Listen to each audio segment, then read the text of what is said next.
This lecture will describe the types of problems that we're interested in and we'll solve. We'll also discuss in some detail the problem-solving procedure and then apply it to 3 single unit operation problems. The types of problems we're going to encounter initially fall into these 3 categories. The first is a single unit operation. Then we'll move on to having multiple unit operations, and then discuss operations that have recycle and bypass.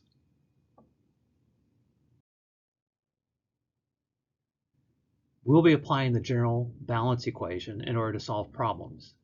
As we've discussed previously, this balance equation is of the form that accumulation A is equal to input I minus output O plus generation G minus consumption C. We're going to apply this balance to the total mass in a system that's been defined by a control volume, and also to the mass of individual chemical species. Now note that if we don't have chemical reactions, G and C, the generation consumption terms, are 0. And initially, we're going to be looking at problems that are only steady state. So accumulation is going to be, the accumulation term A will be equal to 0. So if we have no reactions in addition to having a steady state process, then we'll be able to say is that 0 is equal to I minus O, or I is equal to O, or just simply N is equal to out.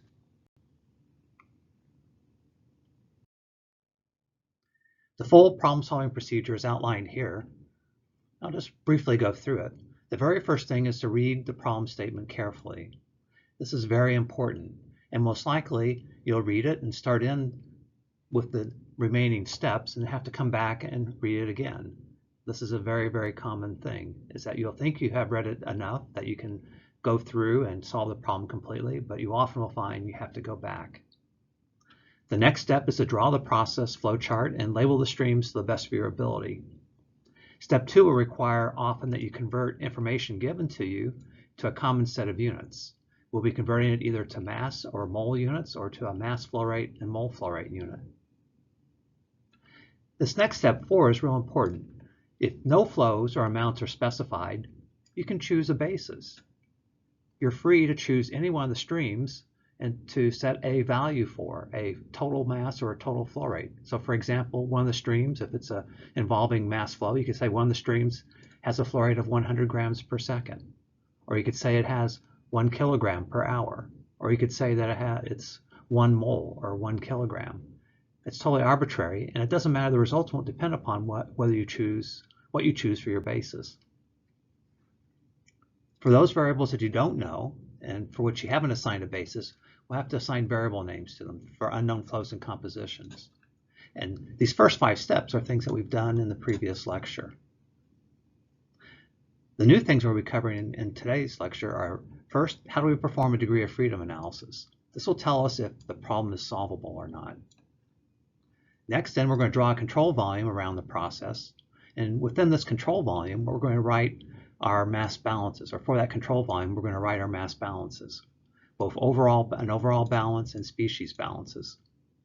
And once we have those written, we're going to try to find one of them that we can solve for one of the unknowns. Or if we're unable to find one equation for which we can solve for one of the unknowns, we may have to solve 2 equations and 2 unknowns simultaneously. And finally, when we're done solving for all unknowns, there may be additional quantities that we've been asked to calculate.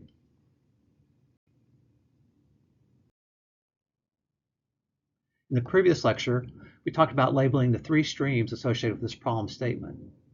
The 3 streams were defined by the text in blue here. The first is that 1,000 kilograms per hour of a mixture containing equal parts by mass methanol, which we'll denote by the letter M, and water, which we'll denote by the letter W, is distilled. This stream is labeled right here. Above the arrow, as we did in the previous lecture, we put the amount or flow rate. Here it's 1,000 kilograms per hour. And then below the arrow, we put our composition information. Since it's equal parts by mass methanol and water, the mass fraction of methanol is 0.5 and the mass fraction of water is 0.5. The stream is sent to a distillation column, and the distillation column produces 2 streams, a top and a bottom stream. The flow rate of the bottom stream is measured and found to be 673 kilograms per hour. That information is shown here in this labeled stream. The amount above is 673 kilograms per hour, and below we have composition information. We don't know either of the compositions, so we'll assign a variable x sub 1 for the composition of the methanol. And since we know the mole fraction sum to 1, the mole fraction of water is just 1 minus x1. The last stream is the overhead or top stream. It's analyzed and found to contain 96% methanol. That information is represented in this labeled stream here. We're not told the flow rate, so we use a variable name, m dot, to represent it. And the unit's going to be kilograms per hour. They'll have to be the same as the units for the flow rates of the other two streams. The mass fraction of methanol, we're told in the problem statement, is 96. The mass percent of methanol is 96%, so the mass fraction is 0.96. To convert a percent, such as 96%, to a fraction, you divide by 100. So 96 divided by 100 is 0.96. Since the two mass fractions must sum to 1, the mass fraction of water is just going to be 1 minus 0.96, which is 0.04.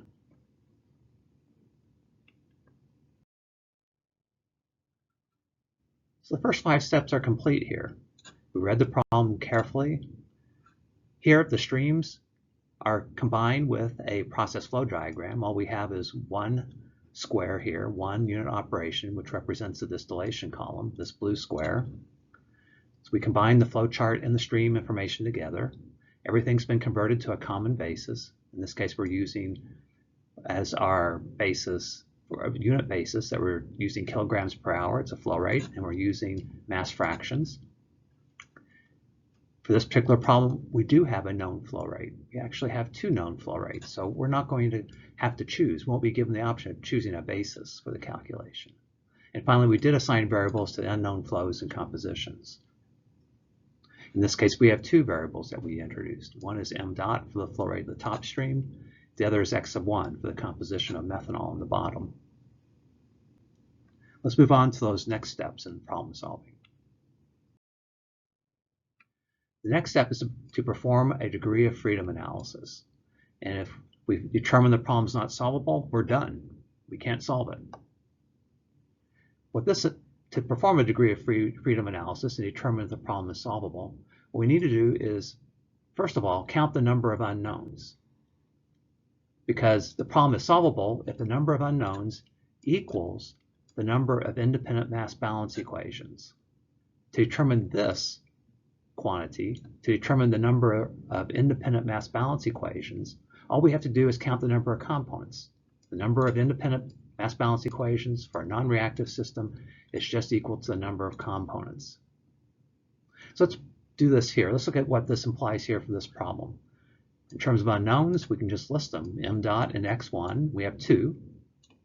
In terms of the equations, number of equations, it's going to be equal to the number of components. We have 2 components. We have methanol, M, and we have water, W. We have 2. Since the number of unknowns is equal to the number of equations, it's solvable. The next step is to draw a control volume. Next 2 steps are to draw a control volume and then write mass balances for that control volume. We're going to write the overall balance for that control volume and a balance for each of the species. Then once we have those written, we're going to try to solve for one of the variables at a time. And if we can, our life is easy. If not, then we'll have to use more sophisticated, more complicated algebra in order to obtain a solution. We'll have to end up solving multiple equations and multiple unknowns. Now for this process, which is steady state, so the accumulation term is 0 and there's no reactions, G is equal to C equals 0, our balance equations are all going to be of the form N is equal to out. So here's our process. This red box defines the control volume around which we're going to, which we'll use to define our closed system, and we're going to look for inputs and outputs across that control volume. So first of all, let's look for the inputs. We're going to put flows into that control volume on the left-hand side of the equals, and we'll put flows out of the control volume on the right-hand side. So if we start here with this one input stream, we have this one input stream. The total amount that's coming in this stream is above the line. It's 1,000. So we'll put that over here on the left hand side of the equals for our overall balance. Let's go around and look at what other streams we encounter as we go around the control volume. As we go around over here, the top stream is coming out. Its flow rate is m dot. We don't know it. It's a variable. So in our overall balance over here, on the right-hand side, we'll put m dot. That's one of the flows out. We keep on going around our control volume. The next flow out is the bottom stream here. Its total flow rate is 673 kilograms per hour. We'll put that also on the right-hand side and add it to the flow rate of the top stream. If we keep on going around our control volume, we come back to where we started, to the input. We've now written the overall mass balance completely. We have in algebra here shown that what the flow rate coming in, which is 1,000, is equal to the flow rate coming out, which is the flow rate of the top stream, m dot, plus the flow rate of the bottom stream, 673. This one equation we can actually solve for m dot. We're going to do that in a moment. Now let's look at the balances for each of the components. We'll start off with a balance for the methanol. And we're going to repeat this process. We're going to go around our control volume and determine the methanol flow rates in, put them all on the left-hand side of the equals and sum them, and we'll look for the methanol flow rates out. We'll put them on the right-hand side of the equation and sum them. Let's start just like we did before with this one stream that's coming in. The total flow rate is 1,000 kilograms per hour, and we know that half of that is methanol because the mass fraction is methanol. So the total amount of methanol coming in is going to be 1,000 times a half. If we look over here, we put 1,000 times a half as an input on the left-hand side of the equal sign in our methanol balance. As we work our way around the control volume, we have an output stream here, the top product. The amount of methanol in this stream is going to be the total flow rate, m dot, a variable, times the fraction of that, which is methanol, the mass fraction, and that's 0.96. We come back over here and look at our methanol balance. We see on the right-hand side of the equals, as one of the outputs, m dot times 0.96. This is the amount of methanol that flows out in the top stream. And we're going to add to it the additional output that we have. We keep on going around a control volume. The bottom product, its total flow rate is 673, and the amount of methanol in that stream is represented by the variable x1. So we'll add the product of x1 and 673. We'll add that to the other output of methanol to complete our balance. So the methanol balance is written here, is that what comes in, the flow rate times the composition is going to be equal to what comes out, the flow rate times the composition for each of the streams coming out. This is the methanol balance. Next, we're going to look at the water balance and repeat the process again. We'll come over here. We have one stream. We'll start with this stream coming in. Its flow rate is 1,000 kilograms per hour. And we'll look below the arrow to find what fraction of that is water, and it's a half. We'll take the product of the fraction times the total. We'll put this over here on the left-hand side of the water balance as an input stream. As we work our way around the control volume, the first output stream that we encounter is the top product. Its flow rate is m dot. We look below the arrow to find the composition of that, which is water. What fraction of that's water? It's 0.04. So we'll add over here m dot times 0.04 on the output side of our balance equation. We keep on going around the control volume. We have one more output, which is the bottom product here. Its flow rate is 673, and the fraction of that stream, which is water, is 1 minus x1. Come over here to our balance equation. We add that to the product side, the output side of the balance equation. So we add in 673 times 1 minus x1.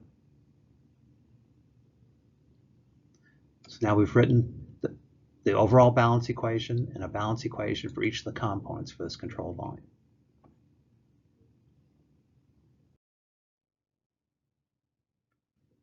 We've written three equations, an overall balance and one balance for each component. There's two components, so we have three total. Only two of these are independent. Let's review what it means for a set of equations to be independent. To be independent, you should not be able to derive any one of the equations from the others. Now, the overall balance is always equal to the sum of the component balances. So for instance here, if we take the methanol balance and add to it the water balance, you'll find you get the overall balance. Let's do this term by term. On the left-hand side, input, we have 1,000 times a half. That's how much methanol comes in. We add to it the amount of water, which is 1,000 times a half. The sum of those two is 1,000. On the right-hand side of the equals, we'll look at each of the output streams. The top product, its flow rate is m dot, and it's the fraction of that, which is methanol, is 0.96. That's the methanol flow coming out. The flow of water coming out is m dot times 0.04. If I add the flow coming out of, in this stream, of water to the flow of methanol coming out, we have m dot times 0.96 plus m dot times 0.04. 0.96 plus 0.04 is 1, so we just end up with m dot. And then if we look at the other stream, we have 673 times x1, that's the flow rate of methanol coming out. In the water balance, we have 673 times 1 minus x1, that's the flow rate of water coming out in the bottom. We add those two together, we get 673. That's because the 673 times x1 will cancel the minus 673 times x1, which we get when we distribute the 673 across the parentheses here. So this is just an example showing that the overall balance can be obtained by simply adding the component balances. When we wrote it, we didn't do it that way originally. What we did is we went around the control volume and identified each of the inputs and outputs. But if you wanted, you could write each of the component balances and add them together to get the overall as well. So the number of components in the problem is equal to n. We can write n component balances and an overall balance. So the total number of balances that we can write is n plus 1. However, only n of those n plus 1 balances are independent, because as we've just seen, the overall balance is equal to the sum of the component balances. So why do we write one extra equation? Well, when solving problems, it may be easier to use the overall balance instead of one of the component balances. And we're going to see an example of that.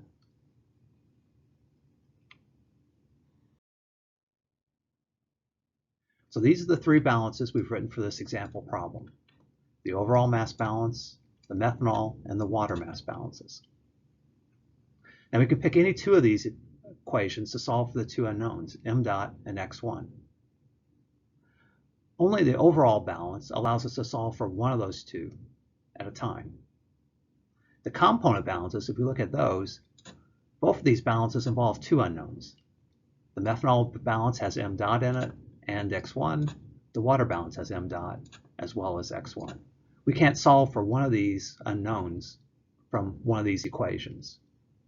We could solve the two equations simultaneously for these two unknowns. Well, that's a little bit more work than just taking the overall balance and solving it directly for m dot, because we can do that. And so if we write down the overall balance, 1,000 is equal to m dot plus 673, we can rearrange this to show that m dot is just going to be 1,000 minus 673, which is 327. And we know the units of m dot are kilograms per hour.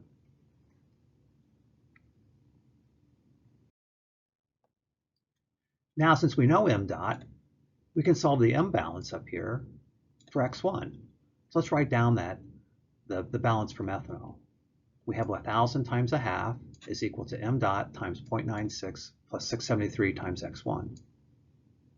But now we know m dot is 327. So we can solve for x1 by taking 1,000 times a half and subtracting from it m dot, which is 327, times 0.96. If we do that, we get 186, and we know that's going to be equal to 673 times x1. If we simply divide by 673, we can show that x1 is equal to 0.276.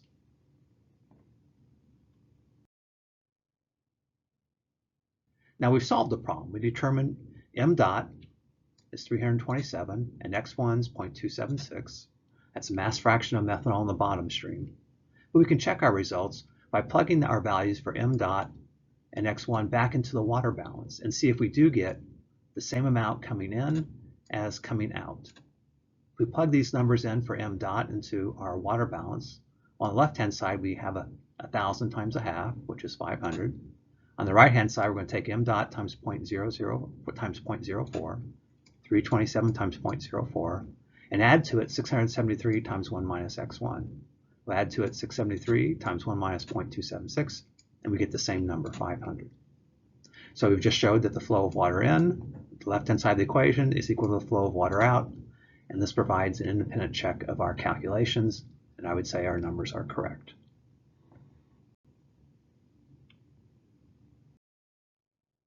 Let's look at a second example. This is a problem involving 2 inputs and 2 outputs, and it's being applied to a process called liquid extraction. In this particular case, one of the feeds, the 400 gram per minute feed here to the left, is a mixture of A, which is acetic acid, and B is water. And we like to be able to do is to pull out the acetic acid, to remove the acetic acid from the water and to concentrate it. And we can do that by, in this vessel here, mixing the stream, this mixture of acetic acid and water, with an extractant, an organic compound that will selectively remove the acetic acid from the water. And in this case, what we're adding in, we're mixing in, is an alcohol, an organic alcohol, 1-hexanol. If we mix these two together in here and then allow the mixture to phase separate, we can recover a liquid stream that has less acetic acid in it, and an organic stream which has the acetic acid that we removed from the water. And so that's what's shown here. So in this particular problem, a lot of the diagrams have already been labeled for us. We have 400 grams per minute of our acetic acid and water mixture being fed to our liquid extraction device. The mass fraction of acetic acid is 0.115, and the balance is water. We're feeding pure hexanol into the liquid extractor, liquid extraction unit. What comes out of it is a liquid stream, which we don't know the flow rate of, but we do know the composition of it. It has 0.005 mass fraction of acetic acid, and the balance is water. And we don't know the flow rate of the hexanol stream that has the acetic acid in it. We do know the composition of this hexanol stream as it exits, that it has the mass fraction of acetic acid is 0.096, and the balance is the hexanol. So what we're going to do is try to solve for these unknown flows in this particular process. We do know all the compositions. So let's go back to our problem-solving procedure and review the steps. Steps 1 through 5 have been done for us. I actually described the problem to you.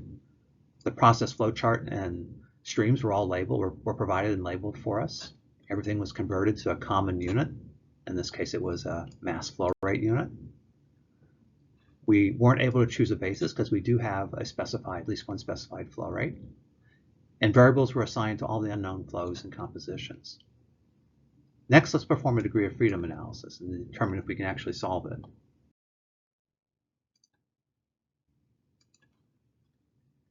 To determine if the problem is solvable, we have to determine the number of independent material balances and see if it's equal to a number of unknowns. The number of balances is equal to the number of components, as we discussed previously. In this particular example, if we look at the streams and work our way around the process, we see that there are 3 components, A, B, and C. Acetic acid is A, water is B, hexanol is C. So the number of independent balances that we can write is equal to 3. If this is equal to the number of unknowns, the problem is solvable. Well, the number of unknowns here is equal to 3 as well. We have 3 unknowns, m dot C. M dot C is the flow rate of hexanol coming in. If we work our way around, m dot R is the unknown flow rate of the water that leaves the process after having the acetic acid removed. And then m dot E is the flow rate of the hexanol leaving the process that has the acetic acid in it. Since the number of balances is equal to the number of unknowns, the problem is solvable.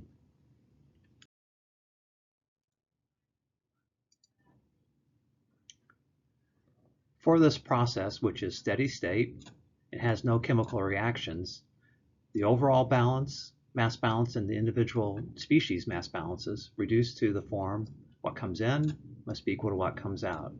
We've talked about this previously. And to guide ourselves in the process of developing and writing these mass balances, the control volume that we're going to use is shown here by this red oval.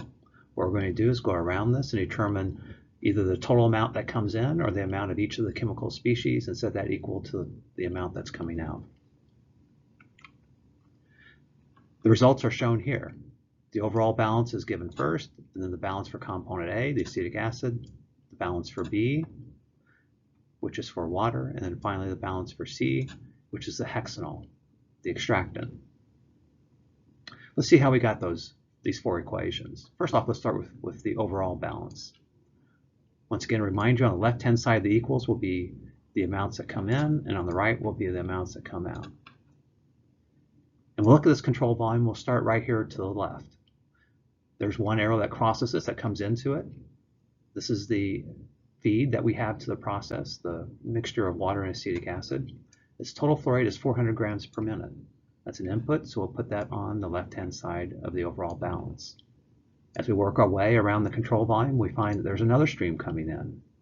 That's our hexanol. Its unknown flow rate is represented by the symbol m.c. So add the m.c to the 400 to give what's coming in to our process and to our control volume. As we work around the control volume, we find there's the first stream coming out is the water stream that has had the acetic acid removed. Its total flow rate is m.r. We'll put that on the right-hand side of the equals as an amount coming out. If we keep on going around a control volume, we find there's one more stream coming out, which is our hexanol that has extracted the acetic acid into it. Its flow rate is represented by the variable m.b, and that's added to the variable m.r to get the total amount coming out. And we're going to repeat this process of going around a control volume, determining what comes in and what comes out for each of the three components. So let's start with acetic acid. Let's start where we started before with the overall balance. The water feed here that has the acetic acid flows in with a flow rate of 400, and the fraction of it, which is acetic acid, is 0.115. So in our balance equation over here, we'll take the total amount, total flow in, and multiply by the fraction, which is acetic acid. If we work around the control volume, the next stream we encounter is this input. The mass fraction of acetic acid here is 0. So it'll add nothing to the balance for A. We keep on going around. The next stream that we encounter is the water coming out. It has A in it, the acetic acid, and the amount of A that comes out is going to be the fraction, 0.005 times the flow rate. And that's on the right-hand side of the equals over here as an output. And then we'll add to it the amount that comes out of the other stream, the hexanol extractant, which will be the amount of the fraction of acetic acid, 0.096 times the flow rate of the hexanol, m.b.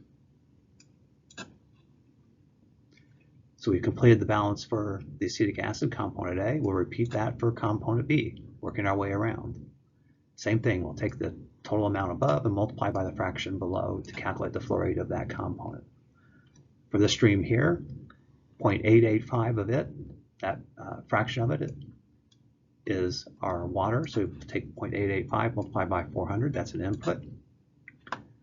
As we work our way around, there's no water in this other input stream. There is water in this output stream. The fraction of water in that stream is 0.995. The flow rate is m.r. So that's the amount of water that comes out as a product of those two. But there's also no water in the organic stream that comes out, so we don't add anything else to it. Our water balance only has those two streams, the one input stream and the one output stream.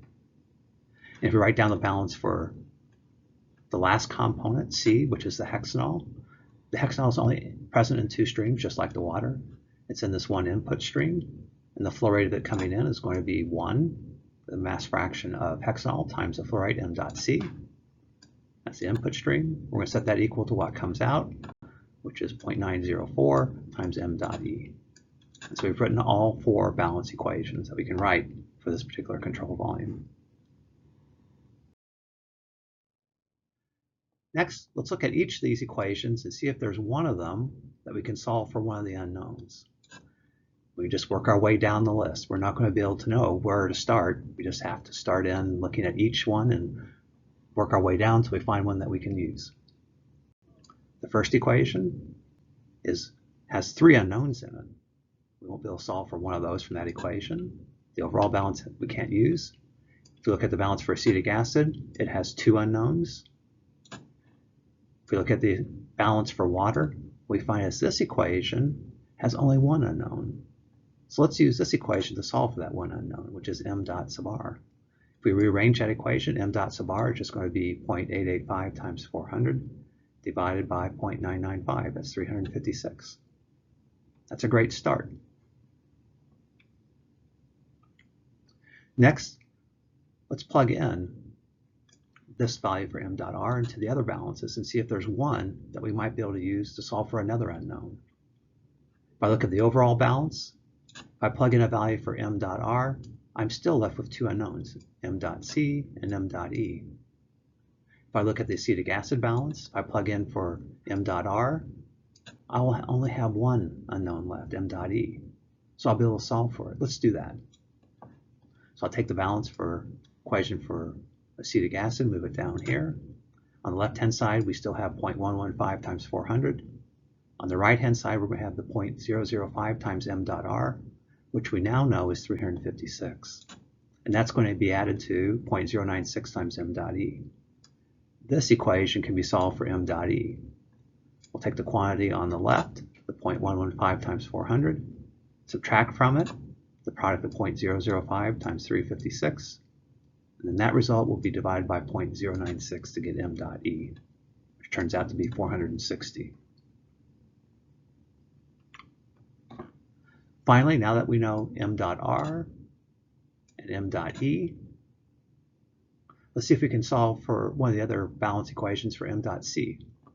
If we just start down our list, we start at the top up here with the overall balance. What we find is that if we know m dot r and m dot e, which we now do, we can solve this for m dot c. And so we'll take this equation down here, and we'll rewrite it as 400 plus m dot c. We still don't know m dot c is equal to m dot r, which we decided is 356. We'll add to it m dot e, which we have decided is 460.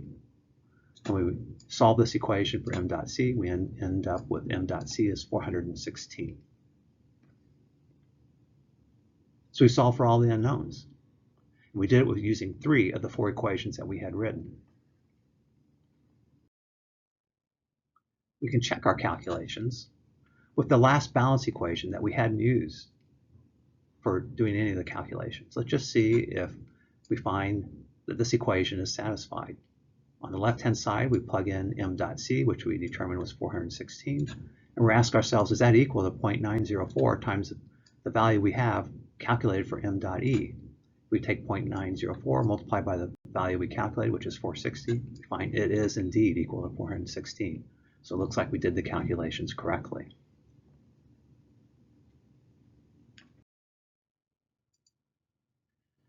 The last example we're going to work in this lecture is the one for which we labeled streams in the previous homework assignment. In this particular example, we're taking strawberries, which contain 15% by weight solids. We'll use the symbol S to denote solids. And the balance, the remaining 85% by weight, is water. We'll use the symbol W to represent it. Now to make berries, we're going to take some amount of, or to make jam, we're going to take some amount of the crushed berries, and then we're going to mix them with sugar, and we're going to use the symbol G to represent sugar. Now the berries and the sugar are mixed in a ratio of 45 to 55. So 45 grams of berries will be mixed with 55 grams of sugar. Or you could think of this as 45 kilograms of berries are mixed with 55 kilograms of sugar. And then this mixture is heated, and as it's heated, water will evaporate and be removed until the residue, what's left behind, contains 1/3 water by mass. And it's this residue which will hopefully be our tasty jam.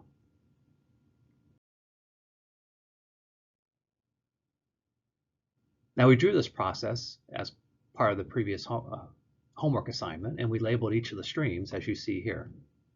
I'm just going to go around this evaporator here, this process, and make sure that we are familiar with the symbols, and just to review the results that we got from the previous time.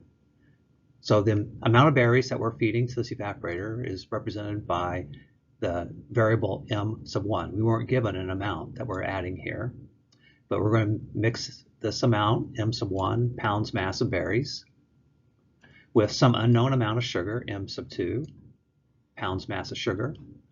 And then once we heat it, we're going to evaporate some amount of water. The symbol m sub 3 will represent the mass of water that evaporates, and will be left behind then with a mass m sub 4 of jam.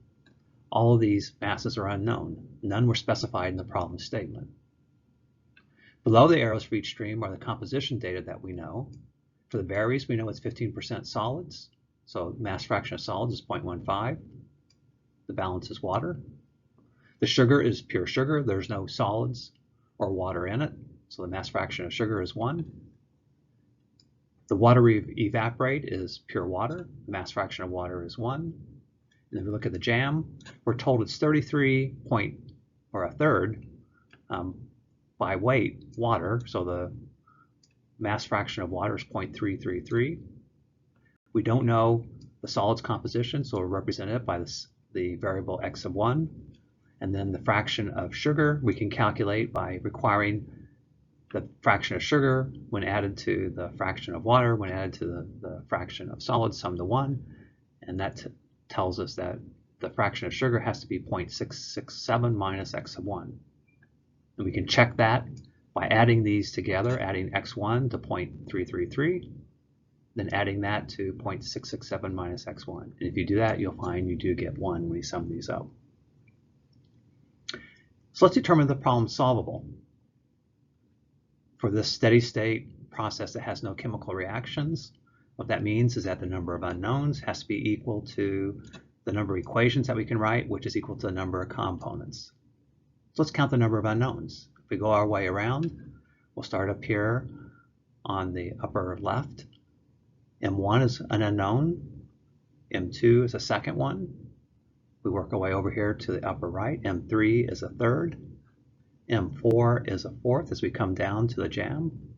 And X1 is the fifth. We have 5 unknowns. The number of equations independent equations, balance equations we can write is equal to the number of components. The number of components are 3. We have solids, water, and sugar. 5 is greater than 3. We have more unknowns than equations we can write. In order to solve for these unknowns, we have to have 2 additional pieces of information that we can translate into equations, so the number of equations we have is equal to the number of unknowns.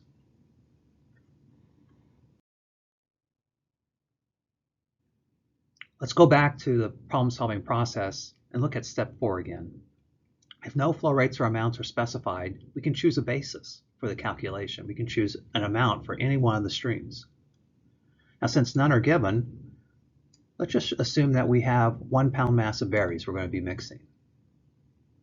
So we'll put 1 up here for m sub 1. We'll replace m sub 1 with the numerical value 1. Now, we could have replaced any of the other 3 amounts. This was an arbitrary choice. But you would end up getting the same results if you chose any of the others. Now, I'll show you how you can convert between the different ones at the end of this problem. So if we decide to set M1 equal to 1, take this as our basis for the calculations, that's how it's technically referred to, then the number of unknowns reduces from 5 to 4. We eliminated M1 from the list here. The number of components hasn't changed, so the number of independent equations is still 3. That means we need 1 additional piece of information. And this is where we need to go back and reread the problem statement and see if there's something there that, and we did talk about this, is that there was one additional statement there that the ratio of the mass of berries to the mass of sugar that we add to this evaporator to make jam is 45 to 55. So let's write this in terms of the masses that we have here on our process flow diagram. We chose as a basis 1 for the mass of berries. We don't know M2. We do know that that ratio, 1 over M2, is going to be equal to the ratio of 45 to 55. So we can solve for M2. M2 is just 55 over 45. It's 1.22. So we can add that number to our process flow diagram here. This was a key step, is going back, rereading the problem, and making sure there wasn't some piece of information that we overlooked or thought might not be important, and see if that helps reduce the number of unknowns that we have. Now, the number of unknowns has reduced to 3, and the number of equations that we have are 3, so the problem's solvable. Let's proceed with trying to determine each of those values for each of those unknowns. For this batch process, everything we put in is taken out, and there's no reactions that occur. So accumulation is going to be equal to generation terms, is going to be equal to consumption terms, is going to be equal to 0. And we can say that what comes in is equal to what comes out. The control volume we're going to use is shown in red here, this red square. And the 4 balances that we can write are indicated here below. There have been summarized for you here. Now only 3 of these are independent, because this overall balance we can obtain by taking the solids balance, adding to it the water balance, and adding to that the sugar balance. So if I add up these 3 bottom ones, I'll end up with the overall one. The reason we write all 4 is that it may turn out that the overall balance is easier to solve than either of the other species balances. So I'm going to go through one of these and leave the rest for you to look at, or 2 of them, leave the rest for you to look at on your own. So let's look at the overall balance, and we're going to work our way around the control volume and determine where arrows cross the control volume, and where an arrow crosses will determine what term to add to our balance equation. So let's start up here in the upper left-hand corner of the control volume. There's one stream that enters here, and that's the fresh strawberries that we're adding. And we're adding 1 pound mass of it. So we'll put that 1 as on the input side of the equals over here in our overall mass balance equation. Let's work our way around clockwise. As we come around, we encounter the first output from the process, which is the water that's evaporated. Its amount, total amount, is given by the variable M3. So we'll add this to the right-hand side of the equals in our overall mass balance. That's one of the outputs from the process. If we keep on going around the control volume, we encounter one more output, which is the jam, and the total amount of it is M4. We'll add M4 to M3 to determine the total amount that comes out. And if we keep on going around our control volume, we have one more input, which is the sugar, and its mass is 1.22. So we'll add the 1.22 to the 1 to get our total amount coming in. And since we've gone completely around the control volume, this now represents our overall balance.